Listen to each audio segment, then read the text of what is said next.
വയനാട് ഉരുൾപൊട്ടൽ ദുരന്തത്തിൽ കാണാതായവർക്കായി തെരച്ചിൽ 15ാം ദിവസത്തിലേക്ക് കടക്കുകയാണ്. ചാലിയാർ പുഴയുടെ തീരങ്ങളിലാകും 4 മേഖലകളിലായി തിരിഞ്ഞ് ഇന്ന് തെരച്ചിൽ നടക്കുക. എൻഡിആർഎഫും അഗ്നിശമന സേനയും എസ്ഒജിയുമാകും ദുഷ്കര മേഖലകളിലെ തെരച്ചിലിന് നേതൃത്വം നൽകുക. ചൂരൽമലയിലെ ഉരുൾപൊട്ടൽ ദുരന്തത്തിൽ കാണാതായവർക്ക് വേണ്ടിയുള്ള തെരച്ചിൽ 15ാം ദിവസവും വനമേഖലകൾ കേന്ദ്രീകരിച്ചുകൊണ്ടും ചൂരൽമലയുടെ മറ്റ് ഭാഗങ്ങൾ കേന്ദ്രീകരിച്ചുകൊണ്ടും ചാലിയാർ പുഴ കേന്ദ്രീകരിച്ചുകൊണ്ടുമായിരിക്കും ഇന്നും നടക്കുക. എൻഡിആർഎഫ് സേനാംഗങ്ങൾക്കൊപ്പം അഗ്നിശമന സേനാംഗങ്ങളും പോലീസ് ഉദ്യോഗസ്ഥരും ഈ തെരച്ചിൽ ദൌത്യത്തിന്റെ ഭാഗമാകും. കഴിഞ്ഞ ദിവസം 60 അംഗ സംഘമായിരുന്നു ചാലിയാർ പുഴയുടെ ഓരങ്ങളിൽ മുണ്ടേരി ഫാം മുതൽ പരപ്പൻപാറ വരെയുള്ള ഭാഗങ്ങളിൽ തെരച്ചിൽ നടത്തിയത്. സമാനമായ തരത്തിൽ കാണിയൻപാറ വനമേഖല അടക്കമുള്ള മേഖലകളിലായിരിക്കും ഇന്ന് തെരച്ചിൽ നടക്കുക. ഇപ്പോൾ കണ്ടെത്തുന്ന മൃതദേഹ ഭാഗങ്ങൾ എയർലിഫ്റ്റ് ചെയ്ത് കൽപ്പറ്റയിലെത്തിച്ച് പിന്നീട് ആശുപത്രിയിലേക്ക് മാറ്റിയതിനു ശേഷം മേൽ നടപടികൾ സ്വീകരിച്ച് പുത്തുമലയിലെ ഹാരിസൺ പ്ലാന്റേഷന്റെ സ്ഥലത്തെത്തിച്ച് സംസ്കരിക്കുന്ന നടപടികളാണ് പുരോഗമിക്കുന്നത്. സ്വാഭാവികമായി ഇത്രയധികം ദിവസങ്ങൾ പിന്നിട്ടുള്ളതിനാൽ മൃതദേഹങ്ങൾ പലതും ജീർണിച്ച് അഴുകിയ അവസ്ഥയിലാണ് കണ്ടെത്തുന്നത്. അതുകൊണ്ട് തന്നെ അവ നേരിട്ട് സ്ട്രെച്ചറിൽ എടുത്ത് പുറത്തേക്ക് എത്തിക്കുക എന്ന് പറയുന്നത് ഈ വനമേഖലയിൽ മറ്റും തെരച്ചിൽ നടത്തുന്ന ഉദ്യോഗസ്ഥർക്ക് വലിയ വെല്ലുവിളിയായി മാറുകയാണ്. ഈ ഒരു പശ്ചാത്തലത്തിലാണ് കാലാവസ്ഥ അനുകൂലമാകുന്ന സമയത്ത് ഇത് എയർലിഫ്റ്റ് ചെയ്ത് കൽപ്പറ്റയിലേക്ക് SKMJ സ്കൂൾ ഗ്രൌണ്ടിൽ എത്തിച്ച് അവിടെ നിന്ന് ആശുപത്രിയിലേക്ക് മാറ്റുന്ന മേൽ നടപടികൾ സ്വീകരിച്ചിരിക്കുന്നത്. സ്വാഭാവികമായി കഴിഞ്ഞ ദിവസം നടത്തിയ ജനകീയ തെരച്ചിലടക്കം പ്രധാനപ്പെട്ട മൃതദേഹങ്ങൾ മണ്ണിനടിയിൽ പൊതിഞ്ഞിട്ടുണ്ട് എന്ന് സംശയിക്കുന്ന സ്ഥലങ്ങളിലെല്ലാം വ്യാപകമായ തെരച്ചിൽ നടത്തിയിരുന്നു. സ്വാഭാവികമായി ഇനി എത്ര ദിവസം ഇങ്ങനെയൊരു തെരച്ചിൽ മുമ്പോട്ട് കൊണ്ടുപോകാൻ കഴിയുമെന്നൊരു വലിയ വെല്ലുവിളിയുണ്ട്. പക്ഷേ നിലവിലെ സാഹചര്യത്തിൽ ബന്ധുക്കളുടെയും നാട്ടുകാരുടെയും ഒക്കെ ആവശ്യം കൂടി പരിഗണിച്ചുകൊണ്ടാണ് ഈ ദുഷ്കരമായ ഒരു സാഹചര്യത്തിൽ ഇങ്ങനെ തെരച്ചിൽ മുമ്പോട്ട് തുടരുന്നത് എന്നാണ് റവന്യൂ ഉദ്യോഗസ്ഥരും മന്ത്രിസഭാ ഉപസമിതി അംഗങ്ങളുമടക്കം വ്യക്തമാക്കുന്നത്. എന്തായാലും വ്യാപകമായ ഒരു തെരച്ചിൽ അത് 6 സെക്ടറുകൾ കേന്ദ്രീകരിച്ചായിരുന്നു ആദ്യം നടത്തിയിരുന്നതെങ്കിൽ ഇപ്പോൾ അത് 5 മേഖലകളിലേക്ക് തിരിച്ച് ആ 5 മേഖലകളിൽ മൃതദേഹ ഭാഗങ്ങൾ ഉണ്ടോ എന്ന് ഉറപ്പാക്കുന്നതിന് വേണ്ടിയിട്ടുള്ള പരിശോധനയാണ് കഴിഞ്ഞ ദിവസം നടന്നത്. അതേ പരിശോധന തന്നെ ഇന്നും തുടരുമെന്നാണ് ഉദ്യോഗസ്ഥർ അറിയിച്ചിരിക്കുന്നത്. സ്വാഭാവികമായി സൈന്യത്തിന്റെ കൂടി എല്ലാ ഉദ്യോഗസ്ഥരും അടങ്ങിയിട്ടില്ല. ഭാഗികമായി ഇവിടെ ശേഷിക്കുന്ന ഉദ്യോഗസ്ഥരും ഈ ഒരു ഉദ്യമത്തിൽ ഈ എൻഡിആർഎഫിന്റെയും സ്പെഷ്യൽ ഓപ്പറേഷൻ ഗ്രൂപ്പിന്റെയും ഉദ്യോഗസ്ഥർക്കൊപ്പം ഈ വനമേഖലയിലടക്കം സാഹസികമായി ഇറങ്ങി മനുഷ്യർക്ക് നേരിട്ടങ്ങ് നടന്നെത്താൻ പറ്റാത്ത സ്ഥലങ്ങളിൽ എയർലിഫ്റ്റ് ചെയ്ത് അവർ കൂടി എത്തിയാണ് ഈ തെരച്ചിലിന് നേതൃത്വം നൽകിക്കൊണ്ടിരിക്കുന്നത്.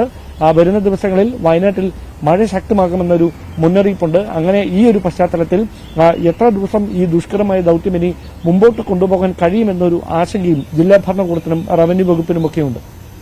അതാണ് എന്തായാലും 15ാം ദിവസവും ആ തെരച്ചിൽ അങ്ങനെ പുരോഗമിക്കുമ്പോൾ ഇനിയും ആളുകളെ കണ്ടെത്താനുണ്ട് എന്നുള്ളതാണ്. നിരവധി ആളുകൾ ക്യാമ്പിൽ പ്രതീക്ഷയോടെ കഴിയുകയാണ്. നിരവധി സ്ഥലങ്ങളിൽ നിന്നും ഇപ്പോഴും സഹായം വയനാട്ടിലേക്ക് എത്തുന്നുണ്ട് എന്നുള്ളതാണ്. ന്യൂസ് 18 ക്യാമ്പയിനിലടക്കം എത്ര കോളുകളാണ് വന്നത്. വയനാടിന് കൈത്താങ്ങാകാൻ ഞങ്ങളുമുണ്ട് എന്ന് പറഞ്ഞുകൊണ്ട് ചെറിയ തുകയാണെങ്കിലും ഞങ്ങളുടെ സഹായം കൂടി വയനാട്ടിലേക്ക് എത്തിക്കണമെന്ന് പറഞ്ഞു വിളിച്ച കൂലിപ്പണിക്കാരായ നിരവധി ആളുകൾ അവർ തന്നെയാണ് നമ്മുടെ പ്രതീക്ഷയും. വയനാടിന് കൈത്താങ്ങാകാൻ ഇടുക്കി 16ാം കണ്ടം സ്കൂളിലെ വിദ്യാർത്ഥികളും ക്യാമ്പയിൻ നടത്തി കിട്ടുന്ന തുക മുഖ്യമന്ത്രിയുടെ ദുരിതാശ്വാസ നിധിയിലേക്ക് കൈമാറും. അധ്യാപകരും PTA ഭാരവാഹികളും വിദ്യാർത്ഥികളുടെ ഉദ്യമത്തിൽ പങ്കാളികളാകും. 16ാം കണ്ടം ഗവൺമെന്റ് ഹയർ സെക്കൻഡറി സ്കൂളിലാണ് നമ്മളിപ്പോഴുള്ളത്. വയനാട്ടിലെ ദുരിതങ്ങൾക്ക് സഹായവുമായി ഇവിടുത്തെ കുട്ടികളും അധ്യാപകരും പൂർവ്വ വിദ്യാർത്ഥികളും ഉൾപ്പെടെ ഇവരും തയ്യാറാവുകയാണ്. നമ്മുടെ കുട്ടികൾക്ക് ഇതിനു മുമ്പ് അനുഭവമുണ്ട്. ഇവിടെ ഒരു ചെറിയ മലയിടിച്ചിലുണ്ട്. ഈ വാർത്ത വന്നപ്പോൾ മുതൽ കുട്ടികൾ ഒന്നിച്ച് നമുക്കും എന്തെങ്കിലും ചെയ്യണം എന്ന് പറഞ്ഞു. വളരെ സന്തോഷം തോന്നിയ കാര്യമാണ്. കൊച്ചുകുട്ടികളാണ് എന്ന് പറഞ്ഞത്. നമ്മുടെ നാഷണൽ സർവീസ് സ്കീമിന്റെ നേതൃത്വത്തിലും കുഞ്ഞുങ്ങളാൽ കഴിയുന്ന അവരുടെ കൊച്ചു നിക്ഷേപങ്ങളും രക്ഷകർത്താക്കളോട് ചോദിക്കുന്ന നിക്ഷേപങ്ങളും അധ്യാപകരുടെ വിഹിതവും രക്ഷിതാക്കളുടെ വിഹിതവും പൂർവ്വ വിദ്യാർത്ഥികളുടെ വിഹിതവും ഒരു തീവ്രയജ്ഞ പരിപാടിയായി സംഘടിപ്പിച്ച് അത് മുഖ്യമന്ത്രിയുടെ ദുരിതാശ്വാസ നിധിയിലേക്ക് കൈമാറാനാണ് സ്കൂളിന്റെ തീരുമാനം. നല്ലവരായ എല്ലാവരുടെയും സഹായം നമ്മൾ ആഗ്രഹിക്കുന്നു. കുട്ടികൾ അത് വയനാട്ടിലെ ദുരിതം നേരിട്ട് കണ്ട വിഷമം ഉൾക്കൊണ്ടുകയാണ്. അതൊരു പാഠമായി കുട്ടികൾക്ക് വന്നിരിക്കുകയാണ്. അവരോടൊപ്പം ചേർന്ന് സ്കൂളിന്റെ പ്രിൻസിപ്പൽ എന്ന നിലയിൽ എനിക്ക് വലിയ സന്തോഷമുണ്ട്. ഈ കാര്യങ്ങൾ ഇവരോടൊപ്പം ചെയ്യാൻ വളരെ സന്തോഷമുണ്ട്. വയനാടിനൊപ്പം സർക്കാരിനൊപ്പം ഞങ്ങളും. വയനാടിന്റെ ദുരിതത്തിൽ ഞങ്ങളും പങ്കുചേരുന്നു. ഇവിടുന്ന് ഞങ്ങളാൽ കഴിയുന്ന സഹായം ഞങ്ങൾ ചെയ്യുന്നതാണ്.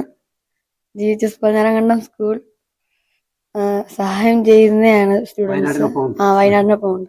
അധ്യാപകരും കുട്ടികളും എല്ലാവരും JRC ഉണ്ട്. അതോടൊപ്പം എല്ലാ അധ്യാപകരും കുട്ടികളും പൂർവ്വ വിദ്യാർത്ഥികളും നിലവിലുള്ള എല്ലാവരുടെയും സഹായത്തോടു കൂടി വയനാടിന് വേണ്ടിയുള്ള എല്ലാ സഹായങ്ങളും ഞങ്ങളും ചെയ്യുന്നതാണ്. നമ്മുടെ സഹോദരങ്ങളെ സഹായിക്കാനുള്ള ഒരു ഉത്തരവാദിത്വം ഏറ്റെടുത്തുകൊണ്ടാണ് Pathinaramkandam government higher secondary school ഇത്തരം ഒരു തീരുമാനത്തിൽ കുട്ടികളോടൊപ്പം ചേർന്ന് നാട്ടുകാരുടെയും PTA-യുടെയും അധ്യാപകരുടെയും മറ്റും എല്ലാ സഹകരണത്തോടു കൂടി ഇവിടെ ഈ ഒരു ചെറിയ മേഖലയിൽ നിന്ന് നേടിയെടുക്കാൻ പറ്റുന്ന സഹായ സഹകരണങ്ങൾ കൂട്ടായി ചേർന്ന് സ്വരൂപിച്ച് ഗവൺമെന്റിന് നൽകാൻ തീരുമാനിച്ചിരിക്കുന്നു. ഏറെ ദുരന്തങ്ങളുണ്ടായ പെരിയാർ വാലിയും ഉപ്പുതോടുമൊക്കെ ഈ സ്കൂളിന്റെ പരിസര പ്രദേശങ്ങളാണ്. അതുകൊണ്ട് തന്നെ ഈ ദുരിതത്തിന്റെ കാഴ്ചകൾ നമുക്ക് നേരിട്ട് ഇവിടെ അനുഭവമുള്ളതാണ്. അതുകൊണ്ട് തന്നെയാണ് വയനാടിന് വേണ്ടിയിട്ടുള്ള ഈ സാഹസത്തിൽ പ്രത്യേകിച്ചും ഈ മുഖ്യമന്ത്രിയുടെ ദുരിതാശ്വാസ നിധിയിലേക്കുള്ള സംഭാവനകളുമായിട്ട് ഇവരും നമ്മുടെ ഇടുക്കി ജില്ലാ ഭരണകൂടത്തോടൊപ്പം എത്താനായിട്ട് ശ്രമിക്കുന്നത്. ഇടുക്കി 16 നിന്നും VK സ്റ്റാലിൻ, ന്യൂസ് 18. വയനാടിനെ കൈപിടിച്ചുയർത്താൻ നാടൊന്നിക്കുമ്പോൾ തങ്ങളാൽ കഴിയുന്ന സഹായങ്ങൾ ചെയ്ത് മാതൃകയാകുകയാണ് ഇടുക്കി പടമുഖം സ്നേഹമന്ദിരം. അന്തേവാസികളും പ്രവർത്തകരും നീക്കിവെച്ച തുക മുഖ്യമന്ത്രിയുടെ ദുരിതാശ്വാസ നിധിയിലേക്ക് കൈമാറി. പാവങ്ങളുടെ അഭയകേന്ദ്രം പടമുഖം സ്നേഹമന്ദിരത്തിലാണ് നമ്മളിപ്പോഴുള്ളത്. സുമനസ്സുകളുടെ സഹായത്താൽ കഴിഞ്ഞ 26 വർഷങ്ങളായിട്ട് പ്രവർത്തിച്ചു വരുന്ന സ്നേഹമന്ദിരത്തിൽ നിന്നും വയനാടിന് കൈത്താങ്ങാകാനുള്ള ഒരു ശ്രമമാണ് അവരും നടത്തുന്നത്. സ്നേഹമന്ദിരം കുടുംബത്തിലെയും സഹകാരികളുടെയും ഒക്കെ അകമഴിഞ്ഞ സഹായത്താൽ മുഖ്യമന്ത്രിയുടെ ദുരിതാശ്വാസ നിധിയിലേക്ക് എളിയൊരു തുക സംഭാവന ചെയ്യാനുള്ള ഒരു ശ്രമത്തിലാണ് അവരും. അതേ സംബന്ധിച്ചാണ് സ്നേഹമന്ദിരം ഡയറക്ടർ ഡോക്ടർ VC രാജുവിന് നമ്മളോട് പറയാനുള്ളത്. എങ്ങനെയാണ് കാര്യങ്ങൾ ഉദ്ദേശിക്കുന്നത്? ഞങ്ങളെ സംബന്ധിച്ച് ഈ ദുരന്ത വാർത്ത കേട്ട് കഴിഞ്ഞപ്പോൾ ഒരുപാട് വേദനയുണ്ട്. വയനാട്ടില് മുണ്ടക്കൈ എന്ന പറഞ്ഞ സ്ഥലത്ത് വെച്ച് ഈ സംഭവം ഉണ്ടായതിൽ ഒരുപാട് വേദനയും വിഷമമുണ്ട്. ഞങ്ങൾ ഒരുപാട് ഈ കാര്യം ഓർത്ത് വിഷമിക്കുകയും പ്രാർത്ഥിക്കുകയും ചെയ്തു. ഒപ്പം തന്നെ ഈ അവസ്ഥ കണ്ടപ്പോൾ ഞങ്ങളുടെ മനസ്സിൽ തോന്നി ഒരുപാട് ഒരുപാട് ഒരുപാട് സഹായം അവിടെയുള്ള മനുഷ്യർക്ക് വേണം. പക്ഷേ ഞങ്ങൾക്ക് ഇവിടുത്തെ കാര്യങ്ങളെല്ലാം നടന്നു പോകുന്നത് സ്വമനസ്സുകളുടെ സഹായം കൊണ്ട് മാത്രം കൊണ്ടാണ്. അങ്ങനെ പോകുന്ന ഈ അവസ്ഥയിൽ ഞങ്ങളാൽ കഴിയുന്ന ഒരു നന്മ, അപ്പൊ ഞാൻ ഈ മക്കളും ഇവിടെയുള്ള ശുശ്രൂഷകരും ഒക്കെ ആയിട്ട് ആലോചിച്ചപ്പം അവര് പറഞ്ഞ കാര്യം ഇതാണ്: നമുക്ക് പപ്പ എന്തെങ്കിലുമൊക്കെ അതിനു വേണ്ടി കൊടുക്കണം.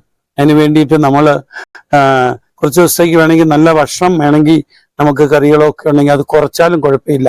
അങ്ങനെ ഒരു മനസ്സാണ് നമ്മുടെ ഇവിടെയുള്ള മനുഷ്യർ പറഞ്ഞത്. കൂടാതെ ഇവിടെയുള്ള വാളണ്ടിയേഴ്സ് വളരെയധികം തുച്ഛമായ സഹായം മാത്രമേ വാങ്ങുന്നുള്ളൂ.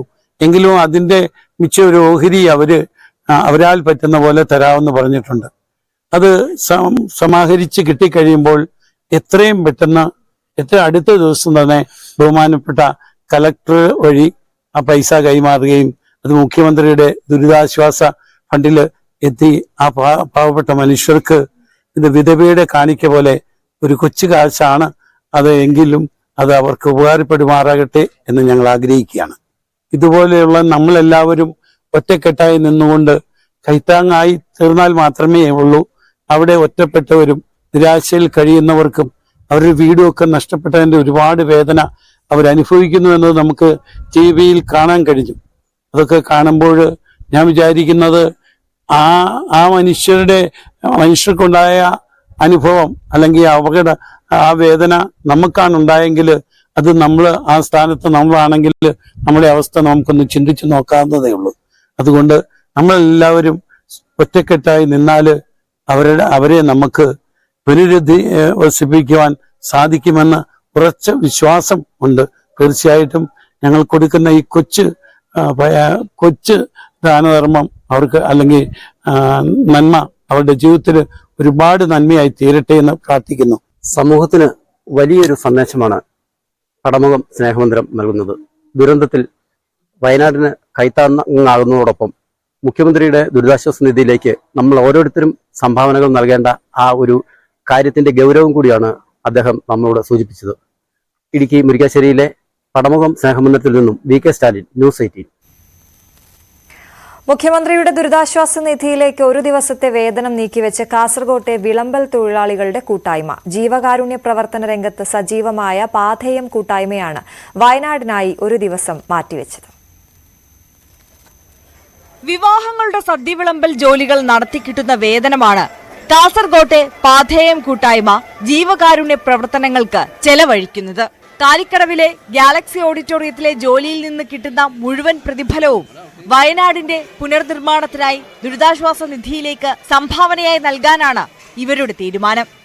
വയനാട് നമുക്കറിയാം, കേരളത്തിലെ ഏറ്റവും വലിയൊരു ദുരന്തം അനുഭവിച്ചു. നമ്മൾ ഇന്ത്യയിൽ തന്നെ പറയാൻ പറ്റുന്ന ഒരു ദുരന്തം വയനാട്ടിലാണ്.